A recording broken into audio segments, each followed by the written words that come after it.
के सैजी को खिलाया। हाँ। खिलाने के बाद फिर बोरा के समोसे उठाया फिर। अच्छा। उसके बाद मैं शाम तक रखा था। शाम में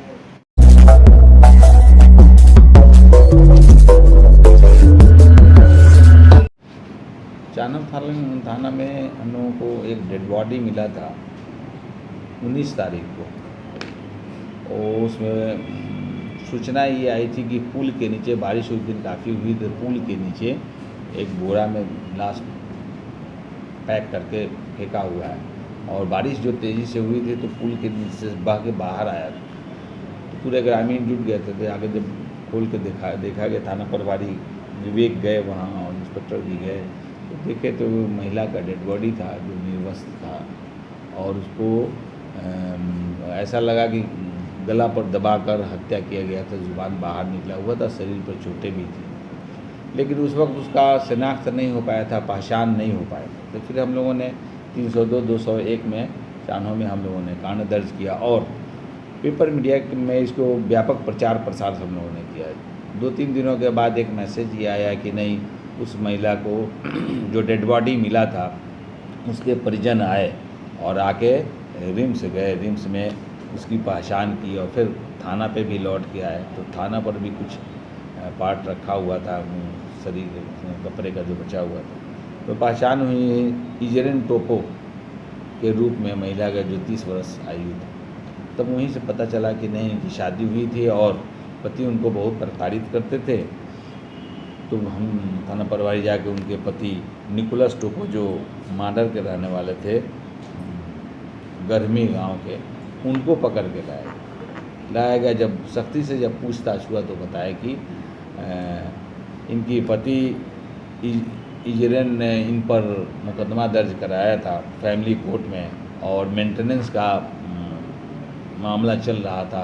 वो माननीय न्यायालय ने 5000 पर मंथ के हिसाब से मेंटेनेंस उनको देने के लिए अधिकृत किया था। इससे वो क्षुब्ध होकर और नहीं दे पा रहे थे, जो भी हो, नाराज़गी होकर ये जब लौटी थी गांव, कहीं काम करती थी, जब घर गई थी अपने पति के पास, तो उस दिन उनके साथ बुरी तरह से मारपीट करके घर में ही गला दबाकर दिन में हत्या हो गया। और फिर बोरा में उसको बंद कर और साइकिल, जो जिस साइकिल का इस्तेमाल ये करते थे अपने, उसी साइकिल में बीच में डालकर और करीब घर से मांडर में एरिया करीब 7 किलोमीटर दूरी में जाकर जो नदी पर जो पुल बना हुआ है उसके अंदर में लेकर देर रात में जाके छिपा दिया।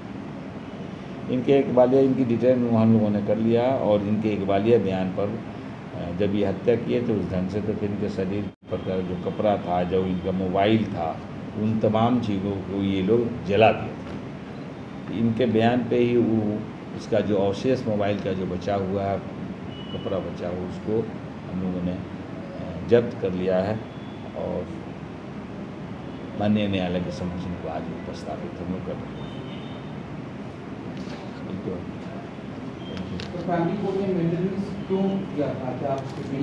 ये विवाद शादी इनको तो काफ़ी दिन हो चुका था, करीब 10-12 साल से होगा। पति पत्नी में हमेशा विवाद रहता था। इनको ठीक से देखते, जैसे परिवार का लोगों का कहना है कि खाना खर्चा ठीक से देते नहीं, इनको ठीक से रखते नहीं, तो इसलिए फैमिली कोर्ट में ही गई हुई थी। तो माननीय न्यायालय ने दोनों पक्षों की बात सुन के ये तय किया था कि हाँ, कहीं ना कहीं सच्चाई है। उसी आधार पर मेंटेनेंस तय किया गया था। अभी कुछ एक दिन दिए, उसके बाद इससे परेशान होकर, जैसा ये कहते हैं, जो अपने इकबालिया बयान में बताए, उसी